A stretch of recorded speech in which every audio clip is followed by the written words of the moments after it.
Hello friends, नमस्कार, जय arson. आज मैं आप लोगों को आर्सन का मार्केटिंग प्लान दिखाने वाला हूं। तो चलिए फ्रेंड्स, शुरू करते हैं आज का ये वीडियो, आर्सन का मार्केटिंग प्लान। तो देखिए फ्रेंड्स, आज हर एक व्यक्ति अपना जीवन यापन करने के लिए कुछ ना कुछ काम करते हैं, चाहे वो जॉब करे या बिजनेस करे या फिर खेती-बाड़ी यानी मजदूरी। लेकिन उनका काम करने का जो मेन मकसद होता है वो क्या होता है? पैसा कमाना। और जब हम लोग पैसा कमा लेते हैं तो उस पैसे को कहीं ना कहीं खर्च करते हैं अपने जरूरतमंद सामान के ऊपर। और वो सामान हम लोग लेते कहां से हैं? अपने आसपास के छोटे मोटे दुकान से यानी रिटेलर से। जब हम लोग कोई जरूरतमंद सामान किसी दुकान से लेते हैं तो वो दुकानदार हम लोगों का क्या नाम देता है? कस्टमर। यानी कि हम लोग उस दुकानदार का क्या बनते हैं? कस्टमर। तो जब हम कस्टमर कोई सामान लेने दुकानदार के पास जाते हैं यानी रिटेलर के पास जाते हैं, तो क्या वो रिटेलर उस सामान को अपने घर से बना के देता है? नहीं, वो उस सामान को अपने से बड़े दुकान यानी होलसेलर से लेकर के आते हैं। अब ये होलसेल वाले जो होते हैं ये भी किसी भी सामान को अपने घर पे नहीं बनाता है, ये भी अपने से बड़े एजेंसी से लेकर के आता है, जिसको बोला जाता है डिस्ट्रीब्यूटर यानी कि जिला एजेंसी। अब आप ही बताइए कि क्या प्रत्येक सामान का फैक्ट्री यानी कारखाना हर एक जिला में होता है? नहीं। तो ये जो डिस्ट्रीब्यूटर है ये फिर सामान कहां से लेकर के आता है? ये लाता है अपने से बड़े एजेंसी C&F यानी केयरिंग एंड फॉरवर्डिंग से। ये C&F एजेंसी जो होते हैं इनका काम होता है किसी भी सामान को लेना और आगे हर एक डिस्ट्रीब्यूटर के पास भेजना।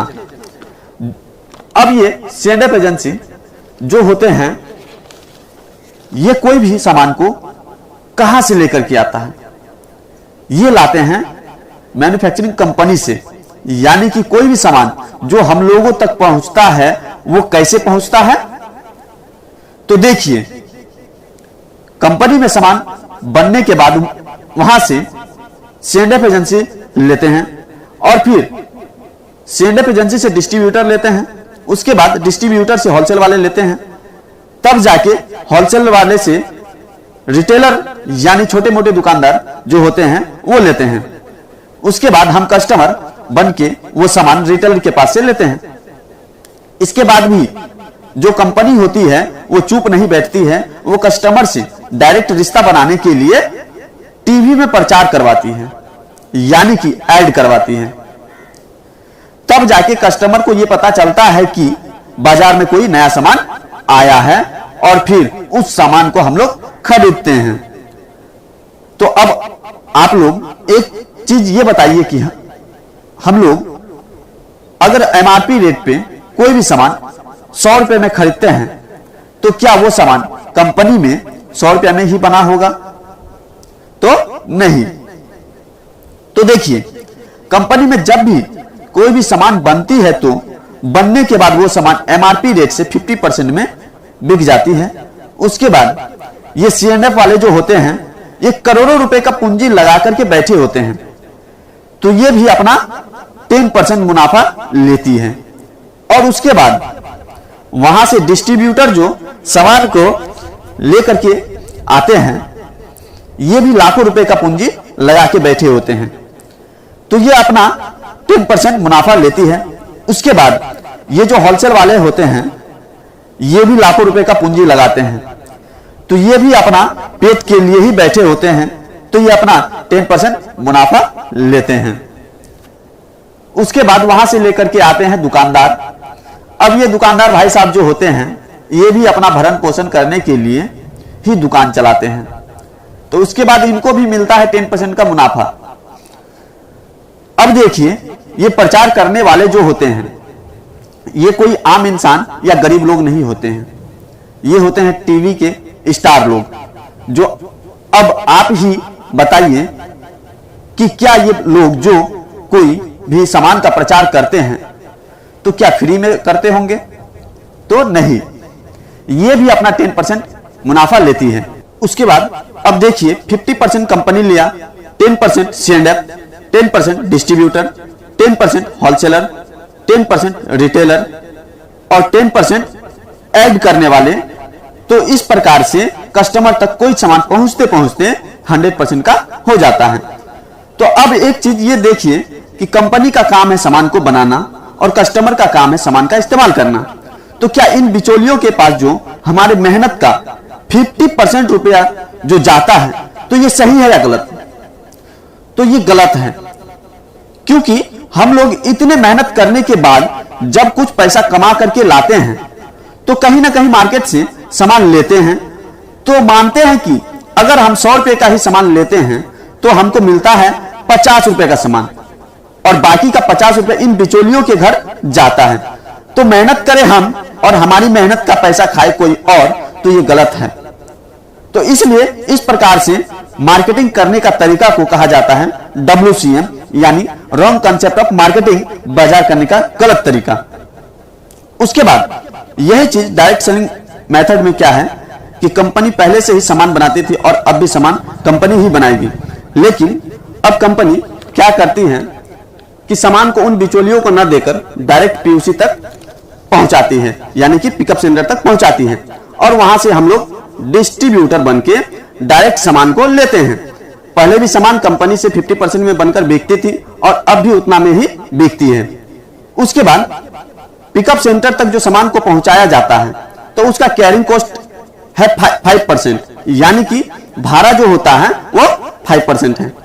अब देखिए कि बाजार से जो हम लोग कोई सामान 100% में लेते थे तो कोई बचत नहीं होता था, लेकिन यहां पिकअप सेंटर से सामान लेंगे तो क्या बचेगा? बाजार से हम लोग 100% में सामान लेते थे और यहां सामान का कुल कितना लागत पड़ा? 55%। तो देखिए 100% में 55% को माइनस करेंगे तो कितना बचेगा? 45%। अब ये 45% जो है एक सिस्टम के हिसाब से हर एक डायरेक्ट सेलर के अकाउंट में दिया जाता है, हर एक डिस्ट्रीब्यूटर के अकाउंट में दिया जाता है। तो ये सिस्टम सही है या गलत? तो सही। इसलिए इस सिस्टम का नाम दिया गया है RCM, यानी कि राइट कंसेप्ट ऑफ मार्केटिंग, बाजार करने का सही तरीका। अब देखिए RCM और बाजार में क्या फर्क है। तो एक तरफ लिखते हैं RCM और एक तरफ लिखते हैं बाजार।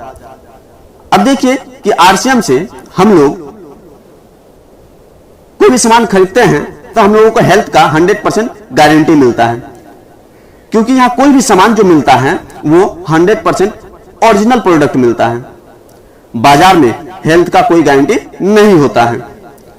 उसके बाद RCM से सामान लेने पर मिलता है पक्की बिल। इससे यह साबित होता है कि RCM का सामान 100% ओरिजिनल है। बाजार में यह भी नहीं मिलता है, क्योंकि यहां ओरिजिनल का गारंटी ही नहीं है। उसके बाद RCM से सामान लेने पर मिलता है मोबाइल पर SMS और बाजार से सामान लेने पर यह भी नहीं मिलता है। उसके बाद RCM से सामान लेने पर मिलता है 10% से 20% कैश डिस्काउंट, चाहे आप एक ही सामान क्यों ना खरीदें। बाजार में आपको यह भी नहीं मिलेगा। उसके बाद RCM का सामान इस्तेमाल करने पर मिलता है इनकम। बाजार में आपको यह भी नहीं मिलेगा, क्योंकि बाजार से सामान खरीदेंगे तो पैसा जाएगा, लेकिन RCM से सामान खरीदेंगे तो कुछ ना कुछ पैसा आएगा बच के। उसके बाद RCM गवर्नमेंट की गाइडलाइंस को फॉलो करती है। बाजार की कंपनी गवर्नमेंट की गाइडलाइंस को फॉलो करती है या नहीं आप जानते ही हैं। उसके बाद RCM का सामान इस्तेमाल करने से मिलता है आपको एक अनोखा बिजनेस करने का अपॉर्चुनिटी। बाजार में भी आप बिजनेस कर सकते हैं, लेकिन बाजार का बिजनेस करने के लिए चाहिए आपको मोटा पूंजी यानी पैसा। उसके बाद चाहिए टाइम। उसके बाद आपको मिलता है रिजल्ट, चाहे वो प्रॉफिट हो या लॉस। लेकिन आपको RCM बिजनेस करने के लिए मोटा पूंजी की आवश्यकता नहीं है और न ही ज्यादा टाइम का। आप इसे पार्ट टाइम भी कर सकते हैं। उसके बाद यहां आपको मिलता है रिजल्ट वो भी प्रॉफिट में, लॉस का कोई भी गुंजाइश नहीं। उसके बाद अगर आप आरसीएम बिजनेस करते हैं तो आपको मिलता है रॉयल्टी इनकम, जो बाजार का बिजनेस में है ही नहीं।